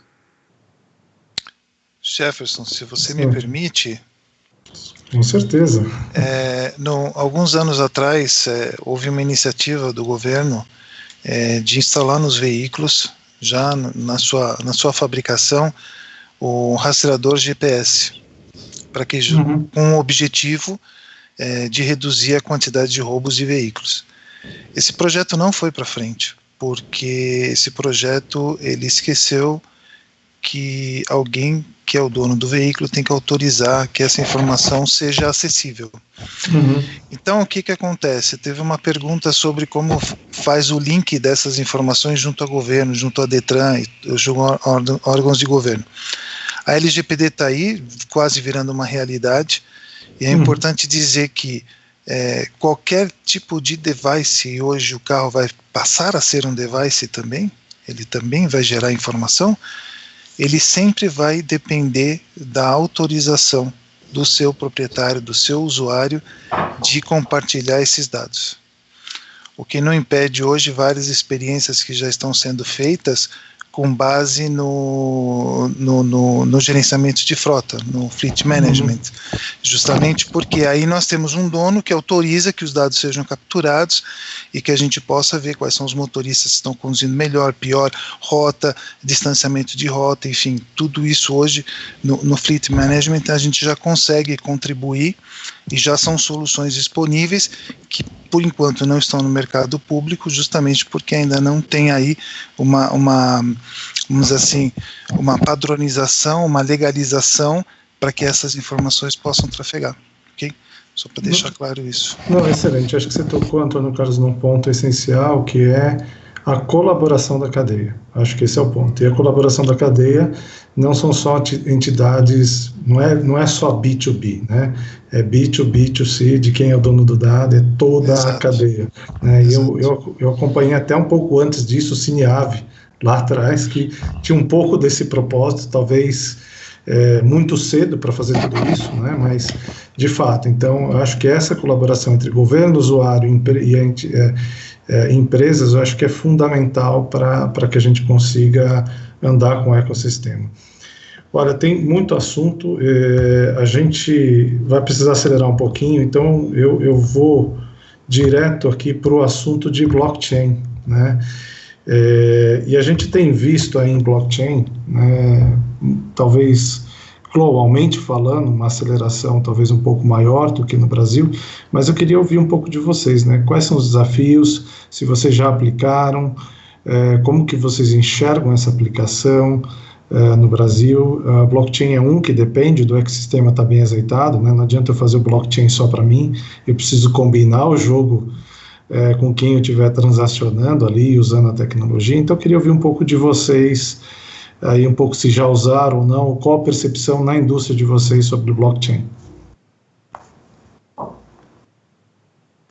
Quem quer começar? Wilson, quer começar? Pode. Então, Jeff, seguros é uma área financeira, então tem, teoricamente, tudo a ver com blockchain, né? A Tokio Marine é uma empresa japonesa, óbvio, a sede é no Japão, e ela participa de um consórcio, só para dar alguns exemplos, né? Participa de um consórcio lá na Ásia de blockchain, chama B3I, entre resseguradoras, tá? Então tem seguro, co-seguro, resseguro, tem uma série de detalhes que não vou explicar aqui, não faz sentido, mas fazem parte de 20 resseguradoras da Europa, África e até americana, e transacionando informações por blockchain, né? Assim, eu acho que precisa conceituar um pouco blockchain, não é para tudo que a gente vai usar blockchain, né? Eu acho até difícil achar alguma coisa que a gente consiga usar hoje, que eu não consiga fazer com outra tecnologia. Então acho que o grande desafio para usar blockchain hoje é o seguinte: eu vou parar, eu vou aprender, eu tenho tempo para fazer isso acontecer dentro da minha linha de projetos. Eu entrego um projeto em 3 meses usando o que eu sei, ou eu faço em 8 meses usando um blockchain que eu não sei. Então esse é um primeiro grande desafio da gente colocar na nossa, convencer a empresa de usar um blockchain, às vezes para coisa que não necessita, que eu acredito nisso. Mas existem oportunidades, acho que existem sim oportunidades. A Tokio, nós estamos em testes, conversando com outras 2 seguradoras, é o que você falou, Jeff. O sentido do blockchain é compartilhar dados, acho que para mim esse é o princípio fundamental, né? Eu não vou fazer um blockchain para ser um banco de dados, ele tem que compartilhar dados de uma maneira mais eficiente. Então a gente está em conversa com outras 2 seguradoras, grandes também, para a implantação de blockchain, para troca de informações, não de resseguro, mas de co-seguro, que a gente faz entre seguradoras, né? Uma seguradora assume banco risco, de um risco grande com outras. Então a gente já está em conversa, vendo a viabilidade financeira e técnica que você falou. Todo mundo vai ter que usar a ferramenta. A gente faz e quem vai usar? Né? Não adianta fazer e continuar com os métodos atuais hoje, manuais que todo mundo tem, enquanto a tecnologia está parada e ninguém consegue colocar isso no seu dia a dia. Então acho que esse é o maior desafio, junto com um custo que não é muito claro, depende, e mão de obra especializada, que eu também não acho que é fácil de a gente achar. Então, rapidamente, para mim, esse é o contexto do blockchain. Estamos de olho, acho que tem espaço, acho que vários segmentos têm espaço, mas não se aplica a tudo, né? Acho que tem coisas específicas que a gente pode utilizar, sim. Legal. Alguém mais gostaria de fazer um comentário sobre o blockchain? Eu queria aproveitar essa fala do Wilson, né, e reforçar essa questão do por que usar o blockchain, né? O blockchain, ele de fato, ele busca aí assegurar uma transação do início ao fim, desde o início dela até o fim da vida útil dela, né? Esse é o grande conceito do blockchain. E como bem colocado pelo Wilson, né, como é que a gente analisa esse trade-off? Porque o blockchain, ele parte de uma computação em grid, né, que tem um custo que ele é difícil de mensurar, né, não só a questão da falta de mão de obra qualificada, mas você de fato construir um business case que você mostre que outras tecnologias, né, conseguem fazer o mesmo que o blockchain faz com um nível de segurança razoável. Acredito que quando a gente fala no futuro de computação quântica, quando a gente já fala aí num horizonte mais de longo prazo, onde as tecnologias atuais já não vão ser tão seguras para essa garantia, talvez o blockchain comece a fazer mais sentido. Mas nesse momento realmente é um grande desafio olhar, por exemplo, meios de pagamento, né? Você tem hoje uma série de questões de meio de pagamento que você pode ter mais segurança por meio do blockchain, mas o custo total disso, a Tesla mesmo fez um projeto recente, né, onde o carro usa blockchain para fazer interface de pagamento com diversos dispositivos, mas você vê que é só um teste, uma aplicação, não tem nada comercialmente, de fato, nesse sentido. Então, eu acho que blockchain ainda é algo que está aí sendo explorado do ponto de vista de criar as oportunidades, mas tem um desafio do trade-off que precisa ser avaliado muito bem, como o Wilson já colocou. Perfeito.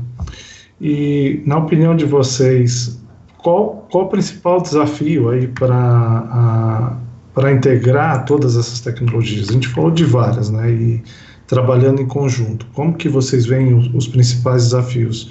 É a cultura, são as pessoas, é a tecnologia em si? A gente já falou alguns aqui, mas eu queria reforçar um pouco esse ponto com vocês. Paulo, você gostaria de começar um pouco no caso da Tícia? Eu não entendi a sua pergunta agora. A gente falou de várias tecnologias, né? A minha pergunta é, qual que é o maior desafio, né? Se o desafio é técnico, né? A gente falou de qualificação e desafio técnico aqui do blockchain, ou se existem outros desafios aí, seja do mercado ou da própria empresa? Eu vejo um desafio, um ponto principal, talvez dois, até conectando com uma pergunta que houve aí no chat, que eu acho que é em relação às pessoas, né? Eu acho que tem muito a ver com a relação da cultura da empresa. Quando eu olho, pelo menos, para a minha empresa, já comentei com vocês, a gente, com mais de 200 anos, a empresa já teve que se reinventar tantas vezes, e aquilo que torna a gente, aquilo que causa sucesso, quando você tem sucesso, você atinge posições de liderança, isso naturalmente cria uma certa resistência à mudança, né? A gente fica um pouco cego, porque a gente acha que aquilo que a gente fez até hoje e que deu certo é essa maneira que deve continuar agindo para o futuro. Então, numa empresa dessa maneira, a gente precisa deixar os processos antigos para trás para poder abraçar os novos. E isso também não pode ser feito não pode ser feito também com descontinuidade para não dar impacto na ponta para o cliente. Então, eu acho que tem uma questão cultural muito forte, né? Como é que a gente consegue trazer a questão da cultura para todos os níveis da organização, para a gente poder conseguir ter desapego e deixar de fazer as coisas da maneira como eu fazia, para poder fazer de uma maneira nova. E tem a ver isso com pessoa, porque cultura tem a ver com pessoas. Então, tinha uma pergunta aí perguntando sobre a relação com as universidades. Eu acho que é importante, sim, a gente ter renovação, geração nova vem com uma cabeça diferente, mas eu acho que isso não resolve. Eu acho que a questão do desafio cultural, ele é importante, porque não dá para você trocar todas as pessoas da sua empresa. As pessoas que estão lá são aquelas que fizeram a empresa ter sucesso hoje. Então, a gente tem que treinar as pessoas, tem que desenvolver as pessoas para que a transformação possa ocorrer de maneira plena e completa na empresa. Você acha que, Paulo, quando a gente fala, por exemplo, eu acho que aí tem um pedaço de reciclagem na tecnologia, né? Quando a gente fala de dados, a gente fala muito de alfabetização, ou de data literacy, né? Das pessoas saberem usar o dado e monetizar, enfim, para cada tecnologia vai ter seus aspectos, né? Mas, por exemplo, no caso de inteligência artificial, ele pode ser um dos agentes aí para criar o que a gente chama de super times, né? A máquina fazendo o que ela é melhor, as pessoas fazendo o que ela é melhor. Como que vocês enxergam aí no setor ou na sua empresa? Eu acho que a inteligência artificial, sem dúvida nenhuma, é uma das tecnologias mais decisivas para manter a competitividade das empresas no futuro muito próximo, né? Agora, acho também que isso não vai substituir, eu acho que assim, quando a gente fala da digitalização dos negócios, ela vem em cima de uma camada, é uma camada nova que se cria em cima de uma atividade industrial real. Nós não vamos deixar de ter indústria mecânica, gente, construção, pacote, material, isso tudo vai continuar existindo, né? A digitalização, ela vem em cima disso. É aí que se agrega a inteligência artificial. Mas as atividades nossas não vão deixar de existir. O mundo real não vai deixar de existir. Então, quando a gente pensa na empresa toda, né, a gente não tem só o pessoal que mexe com a tecnologia, com o desenvolvimento de tecnologia. Tem todas as pessoas que operam dentro da empresa. E essas pessoas precisam sim, ser recicladas e olha, elas abraçam isso, né? A nossa experiência é que à medida que a gente envolve as pessoas e mostra como é que a tecnologia vai facilitar o trabalho delas e não vai ser uma ameaça, né? Eu digo isso em linhas de produção, pessoal que está ligado diretamente a atividades mais operacionais, linhas de produção, o pessoal vibra, né? Quando eles percebem o quanto que isso agrega valor e o trabalho dele também fica enobrecido por causa disso. E o conhecimento tácito dessas pessoas, né? O quanto que elas têm ali, né? Que é difícil você passar isso para um algoritmo de machine learning. E esse é o grande desafio, né? Você tirar essa inteligência natural das pessoas, né? Então, esse realmente é um desafio. Antônio Carlos, quer comentar um pouquinho dos desafios aí da TSA, tecnologia? Falamos um pouco de pessoas aqui também, se você puder comentar, seria bom. Hoje, quando a gente fala em aplicação, em digitalização, em utilização de inteligência artificial, IoT, todas essas ferramentas, a gente não pode esquecer que nós temos ainda pessoas da velha guarda. Pessoas da velha guarda que têm conhecimento sobre as atividades.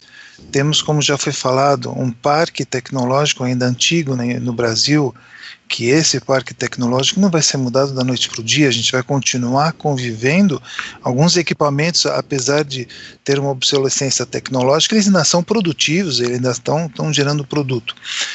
Então, e isso eu digo porque a gente tem que trabalhar a frustração, porque você tem de um lado as pessoas em modo geral, obviamente, porque eu sou também da velha guarda aqui, mas da velha guarda com medo um pouco dessa tecnologia, e você tem o jovem chegando e falando assim, mas eu quero mais tecnologia. Então você tem que ponderar isso e não esperar que você vai ter uma indústria 4.0, uma transformação one shot. Essa transformação, ela é por células, ela é por atividade, ou seja, você tem que realmente elencar dentro do seu plano estratégico quais são os pontos que você quer melhorar o processo, que você quer reduzir custo, que você quer aumentar a produtividade, enfim, quais são os pontos que você quer fazer um estudo de caso correto sobre isso daí, analisar isso daí e implementar isso daí e acompanhar, para que você vá aprendendo com casos de sucesso e casos de fracasso, e que você vá melhorando o processo. Então, eu acho que a grande dificuldade que a gente tem hoje é juntar todas essas gerações que têm diferentes níveis de conhecimento, diferentes níveis de expectativas, e colocar isso para administrar. Mas hoje, eu posso dizer, a gente tem casos excelentes de aplicação de inteligência artificial com RPA, onde você reduz o processo largamente, você automatiza muita coisa administrativa, agora não estou falando da indústria, estou falando da parte administrativa, e que no final você convence que aquela pessoa que é analista, ele deixa de ser operativo e passa a analisar os dados. E com base nessa análise de dados, ele consegue apresentar novas propostas, novas soluções. Então, é esse o foco que a gente tem que fazer, além, obviamente, de uma tendência de transformação cultural dentro da organização que tem que ser muito forte. Então, a gente fala, hoje nós temos na organização uma área de digital e uma área de TI, onde a gente não consegue sobreviver a transformação digital sem a área de digital, sem a área de TI e sem a área de negócios, porque a transformação digital verdadeira tem que acontecer da área de negócios para nós, para a área tecnológica. Então, são fatores que tem, então a gente falou, tem uma cadeia fora, governo, escola, indústria, serviços que tem que trabalhar para preparar o mundo que vai chegar, mas a gente tem uma cadeia interna na empresa também que tem que ser preparando essa estrutura para acontecer, e aí a gente consegue avançar em cases muito interessantes. Quando a gente fala de produto, desculpa, mas quando a gente fala de produto é a mesma coisa, ainda hoje, para quem já teve um carro que estaciona sozinho, a grande parte das pessoas ainda compraram um carro que tem esse acessório e não usam porque tem medo. Então, qual é o valor que ele vê naquele acessório dentro de um carro? Então, tem essa transformação cultural também na sociedade que tem que acontecer. E no consumidor, né? E no consumidor, e a gente está falando de o carro autônomo, do carro elétrico, a gente está falando de novas tecnologias, a gente está falando da gente aceitar essa conectividade que vai chegar. Então, tem uma transformação cultural que vai acontecer, ela vai acontecer, naturalmente vai acontecer. Okay? André, desafios aí para a CCR, de pessoas, de tecnologia, quais são os desafios aí na sua visão?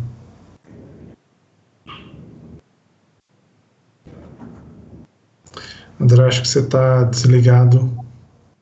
Desculpa, a gente acaba se distraindo, mas acho que é um ponto excelente levantado pelo Paulo e comentado aí pelos colegas, né? Tecnologia, ela é meio, ela não é fim, né? E é um meio utilizado pelas pessoas, vai potencializar a vida das pessoas, vai facilitar a vida das pessoas, e dentro da empresa não tem jeito, empresas são pessoas. Então, por mais automatizado que seja, né, tem ali uma inteligência por trás que vai trabalhar junto, sim, com a inteligência artificial, com machine learning, com IoT, com Big Data.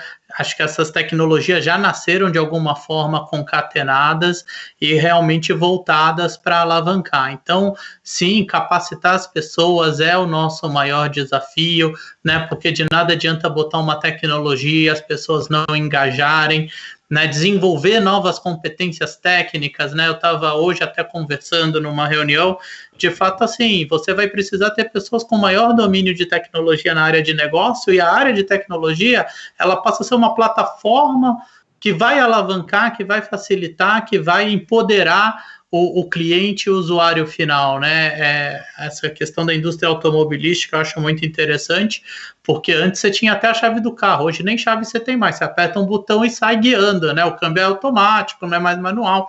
Então essas evoluções todas também vêm para empoderar o usuário final, o cliente. Então acho que essa analogia é super interessante, e a gente tem esse desafio, né? Como é que a gente agrega mais valor por meio da tecnologia aos negócios, traz mais competitividade para os negócios por meio do uso dessas tecnologias, mas sem deixar de pensar de que são as pessoas que vão fazer esse uso, vão criar esse diferencial e, de fato, vão ajudar aí com que a gente vença os desafios futuros que a gente tem pela frente. Então, estamos muito em linha com as colocações dos colegas e acreditamos, de fato, que essa caminhada, ela é lado a lado, tecnologia e pessoas, um ajudando o outro ali.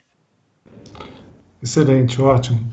Wilson, eu queria fechar esse bloco contigo e já abrir também para os seus comentários adicionais e finais, uma vez que a gente já está chegando próximo aqui ao fim. Então, gostaria que você comentasse os desafios e também quaisquer outros comentários adicionais e finais que você tenha.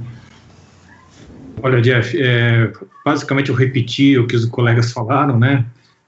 Mas bem assim por cima, acho que cultura é um ponto fundamental na empresa. Como o Antônio falou, a gente tem o cara que cuida do dia a dia, do ganha-pão da empresa, e você está colocando uma nova visão para a empresa, um futuro, um digital, vender produto diferente. Então isso tem que ser bem balanceado, essa cultura tem que ser bem balanceada e colocada, isso não é uma virada de chave, um dia para a noite, ao mesmo tempo que a gente tem que cuidar de clientes com 70 anos e clientes com 20 anos, que são culturalmente diferentes também. Como que a gente cuida, como a gente cria soluções para toda a faixa etária, que o cara, o meu sogro não consegue pedir um iFood, né? Mas minha filha de 20 anos consegue. Ou seja, a gente tem que criar soluções culturais para todo esse ambiente, não só dentro da empresa, mas também para fora. E o último aí, que o pessoal falou também, pessoas, renovação de conhecimento, né? Isso é importantíssimo. Como que a gente prepara o pessoal que cuida da nossa TI, né, Antônio, do dia a dia, como que esses caras vão pensar no digital, né? Como que ele vai aprender novas tecnologias, IA, que é super complexo, eu acho, e principalmente a proximidade de negócios cada vez maior. Acho que essa é uma grande diferença, né? Enquanto a gente sabe fazer IA, a gente não sabe para que vai servir IA numa área de jurídico, por exemplo. E o advogado sabe para que serve, mas não sabe usar IA. Então, essa proximidade vai gerar as soluções que as indústrias, cada uma daqui representada, vai precisar para o futuro. Então, acabo com esse speech, né? Acho que, além de tudo digital que a gente está falando, toda tecnologia, acho que a parte humana é fundamental, preparação dos nossos líderes, né? Os líderes das nossas equipes, não só de TI, mas de área de negócio da empresa, tem que evoluir, tem que ser preparado, dado treinamento, para onde nós estamos indo, para onde a empresa quer ir, como a gente trabalha corporativamente, não departamentalmente. Então, assim, são vários aspectos que, para ter sucesso daqui para frente, isso tem que ser cada vez mais colocado dentro da empresa. Obrigado a todos e agradeço a participação. Se me permite um item que é mais que moda, uma realidade, é colaboração. Você disse tudo, é colaboração. Uhum. Aproveitando, Antônio Carlos, suas considerações finais. Então, um minutinho aí de considerações finais para a gente fechar. Não, achei um debate bastante rico, como você falou, pessoas de diferentes ramos de negócios, mas que estamos todos conectados, porque a gente tem que estar conectado hoje em dia. A mensagem que eu posso dizer é: a gente tem que ir para frente, encarar essa evolução, encarar as novas tecnologias, encarar a inovação, sem esquecer o passado, sem ser também muito ilusionista, mas pé no chão e firme. É isso. Obrigado. Carlos, se você puder fazer um minuto, suas considerações finais. Eu vou pegar a onda do desafio ali. Eu acho que o maior desafio que a gente enfrenta aí, fica como incentivo, né, para quem está ouvindo aí, eu acho que são as pessoas capazes de conduzir, né, a introdução dessas tecnologias nas empresas e mesmo na sociedade, né, mas nas empresas, né. Por exemplo, hoje o Brasil vive um déficit, né. Eu fui atrás de uma pesquisa aqui. A gente precisa, geralmente se contrata em torno de 100 mil profissionais por ano nessa área de code, né, de desenvolvimento de software e tal, e o Brasil forma metade disso, né. Isso a gente sente na própria empresa, né, como é difícil, né. Claro que a empresa tem programas de formação de pessoas, tem centros de treinamento para formação de meninos e meninas, claro, a gente busca os nossos caminhos, mas esse é efetivamente, eu acho, o maior desafio, né? Quando tu olha outros países, inclusive a própria Coreia, que estava aqui com a gente, esses países têm políticas de Estado, né, que incentivam a formação de jovens em ciências de matemática, engenharia, computação, né, porque realmente há um grande déficit desse tipo de profissional. Excelente. André, se puder fazer suas considerações? Eu queria agradecer aqui por compartilhar esse momento e aprender bastante com todos aqui. De fato, ouvir essas demais visões nos enriquece e traz algumas reflexões super interessantes para a gente aplicar no nosso dia a dia. Acho que o desafio está dado, essas tecnologias estão amadurecendo, as pessoas continuam sendo peças fundamentais para o sucesso disso tudo. E, mais uma vez, obrigado pela oportunidade de estar aqui compartilhando com todos vocês. Obrigado. E Paulo, para encerrar, assim como eu comecei contigo, eu encerro contigo, mas eu pediria que antes das suas considerações finais, tenha uma pergunta sobre as questões de inovação e o ambiente dinâmico. Se você puder ficar um minutinho nela, como você respondeu aqui no chat, e depois suas considerações finais, eu agradeço. O que eu comentei no chat foi a questão dos horizontes de inovação, porque a gente sempre trabalha com horizontes de 5, 10, 15 a longo prazo, mas que esses horizontes são dinâmicos. Então, à medida que vai se materializando a realidade, a gente vai tendo que adaptar os horizontes de inovação. Isso é uma situação sempre dinâmica, né? E como palavras finais, eu queria agradecer muito você pelo convite, agradecer aos colegas pela companhia, me sentir lisonjeado em poder conversar com vocês aqui hoje. Minha última consideração só é que nossa visão sobre a transformação digital é que é um processo indispensável para as empresas que querem se manter em posição de liderança, como as empresas que estão aqui representadas hoje. Ela é mais do que isso, ela é inevitável, né?